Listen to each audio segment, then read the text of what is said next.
Welcome to my channel psycho solution. Friends, इस channel में मैं आपके लिए लेकर के आऊंगा REET L1 L2 second grade first grade की साइकोलॉजी की वीडियो।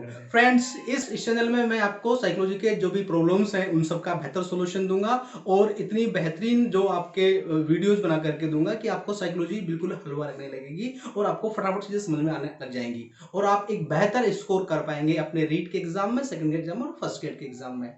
जो भी कोई डिफिकल्ट टॉपिक्स है उन सबको मैं इजी लैंग्वेज में और बहुत ही इंटरेस्टिंग वे बना करके आपके सामने प्रस्तुत करूंगा। तो फ्रेंड्स, हमारे चैनल को सब्सक्राइब करें, लाइक करें और शेयर करें और जो नीचे बेल आइकन दिया हुआ है उसको प्रेस करें ताकि जो नोटिफिकेशन है आने वाली वीडियो की वो सबसे पहले आपको मिल सके। तो आइए फ्रेंड्स, शुरू करते हैं आज का वीडियो।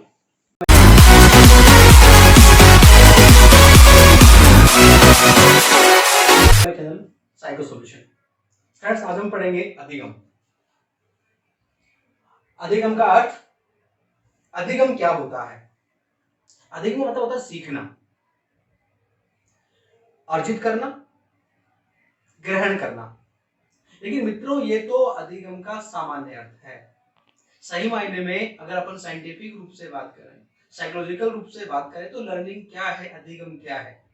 तो अधिगम का मतलब होता है व्यवहार में परिवर्तन। व्यवहार में परिवर्तन। अब व्यवहार में परिवर्तन दो प्रकार के होते हैं। एक तो जैसे मान लीजिए हमको कोई खांसी हुई, जुकाम हुआ या कोई थकान हो गई, इसकी वजह से व्यवहार चेंज होता है जो कम समय के लिए रहता है। और एक परिवर्तन होता है व्यवहार में जो एक लंबे समय तक रहता है। तो ऐसा कहा जाता है कि वो परिवर्तन जो लंबे समय तक रहता है, जो स्थायी रहता है, उसे अधिगम कहा जाता है। और जो परिवर्तन क्षणिक होता है अथवा अस्थायी होता है उसे अधिगम नहीं कहा जाता है। मतलब कि जो परिवर्तन थकान के कारण हो रहा है, जो परिवर्तन बीमारी के कारण हो रहा है, जो परिवर्तन जो आपकी परिपक्वता के कारण हो रहा है, इन परिवर्तनों को हम अधिगम नहीं मानते हैं। केवल उन परिवर्तनों को ही अधिगम मानते हैं जो अनुभव के द्वारा हो रहे हो या फिर अभ्यास के द्वारा हो रहे हो। क्योंकि अभ्यास और अनुभव के द्वारा जो परिवर्तन होते हैं वो स्थायी होते हैं।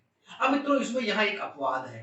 अपवाद यह है कि परिपक्वता के कारण भी जो परिवर्तन आते हैं वो स्थायी होते हैं।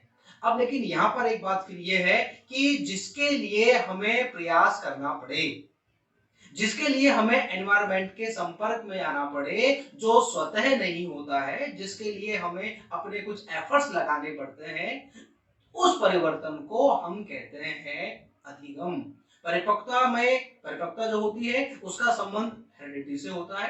वो स्वतः ही इन्नेट उसमें क्वालिटी होती है। आप कोशिश करें और चाहे ना करें, लेकिन एक समय के अनुसार आपके अंदर जैसे जैसे आपकी आयु बढ़ती है तो मैच्योरिटी आपके अंदर आती हुई चली जाती है।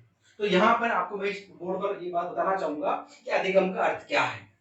तो आप यहाँ देखें स्टूडेंट्स, अधिगम का मतलब है अनुभव और अभ्यास, अभ्यास मतलब प्रशिक्षण के द्वारा व्यवहार में अपेक्षाकृत स्थायी परिवर्तन। मतलब कि परिवर्तन कैसा होना चाहिए?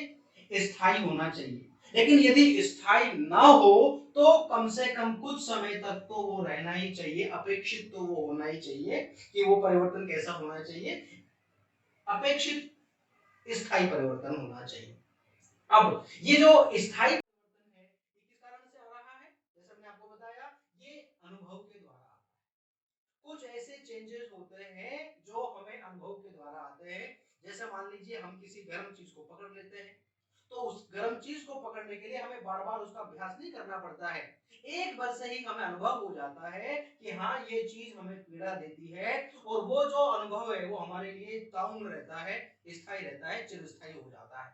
कुछ ऐसी बातें हैं जो एक बार में करने से नहीं आती हैं, उनका हमें बार बार क्या करना पड़ता है? प्रैक्टिस करना पड़ता है, एक्सरसाइज करना पड़ता है। जैसे आपको कोई कौशल है मित्रों, जब आपने एसटीसी या बीएड किया होगा, जब आपने टीचिंग प्रैक्टिस की होगी तो एक दिन में ही आपको पढ़ाना नहीं आ गया होगा।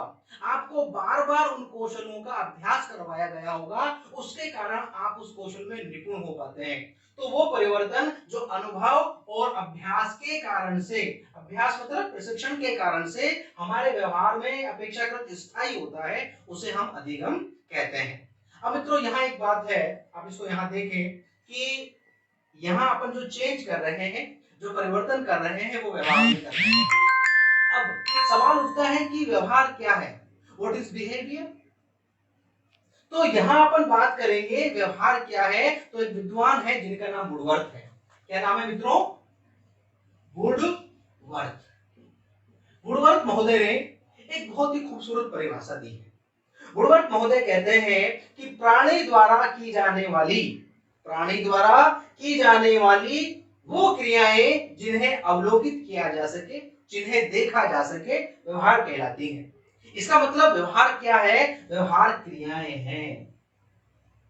What is behaviour? Behaviour is action, activity. हमारे द्वारा जो जो गतिविधियां की जाती हैं, जो जो क्रियाएं की जाती हैं, वो क्रियाओं का जो संचालन है उनसे मिलकर के हमारा व्यवहार बनता है। मतलब कि जब हमें व्यवहार में परिवर्तन लाना है तो हमें चेंज किसमें लेकर के आना है? हमें चेंज लेकर के आना है अपनी क्रियाओं में। अब क्रियाएं जो होती है मित्रों, क्रियाओं का मतलब क्या है? शारीरिक गति। हमारे शरीर में जिनके कारण से शरीर गतिमान हो पाता है, वो पेशी जो तंत्र है, तंत्रिका जो तंत्र है, उनसे मिलकर के हमारी बनती है क्रियाएं। और ये क्रियाएं जो होती है मित्रों, ये दो प्रकार की होती है। एक जो क्रिया है वो है जन्मजात। एक क्रिया कौन सी है? जन्मजात क्रियाएं। और दूसरी जो क्रियाएं होती हैं वो होती है अर्जित क्रियाएं। कौन सी क्रियाएं होती है? अर्जित क्रियाएं। मतलब कि जैसे यहाँ अपन बात करें, जब बालक पैदा होता है तो जन्म लेने के कुछ क्षण बाद ही, कुछ मिनट बाद ही हम देखते हैं कि बच्चा श्वास लेता है। तो क्या श्वास लेना उस बालक ने सीखा है? अर्जित किया है? श्वास लेने की जो प्रक्रिया है वो जन्मजात प्रक्रिया। श्वास लेना उसने यहां आने के बाद सीखा नहीं है, ये स्वतः हो रही है। तो वो क्रियाएं, वो अनुक्रियाएं जो स्वतः होती हैं, जिनका संचालन स्वतः होता है, जिनके लिए हमें कोई अतिरिक्त विशेष प्रयास नहीं करना होता है, उन क्रियाओं को हम जन्मजात क्रियाएं कहते हैं। और चूंकि मित्रों वो हमारे नियंत्रण से बाहर होती है, उन पर हमारा कोई नियंत्रण नहीं होता है, वो स्वतः संचालित होती है, इसीलिए उन क्रियाओं को हम सीखना नहीं कहते हैं। मतलब कि जन्मजात जो अनुक्रियाएं हैं, जन्मजात जो क्रियाएं हैं, वो सीखने का भाग नहीं होती हैं, क्योंकि वो स्वतः होती हैं। उसके आगे अर्जित क्रियाएं, कुछ ऐसी क्रियाएं हैं, कुछ ऐसी अनुक्रियाएं हैं जिनके लिए हमें विशेष प्रयास करने होते हैं, प्रयत्न करने होते हैं, हम उन क्रियाओं पर अपना नियंत्रण पाते हैं, तब हम उन क्रियाओं को कर पाते हैं। तो वो क्रियाएं अर्जित क्रियाएं कहलाती हैं। इसीलिए ये अर्जित क्रियाएं जो होती हैं मित्रों, यही क्रियाएं अधिगम कहलाती हैं, यही क्रियाएं सीखना कहलाती हैं। अब यहां पर आगे बात करते हैं। तो अधिगम जो है ये स्पष्ट हुआ होगा, मैं ऐसा समझता हूं। तो स्टूडेंट्स, मैं समझता हूं कि आपको समझ में आया होगा कि अधिगम किसे कहते हैं। अधिगम का मतलब होता है व्यवहार में अपेक्षाकृत स्थायी परिवर्तन, जो अनुभव और अभ्यास या प्रशिक्षण के द्वारा होता है।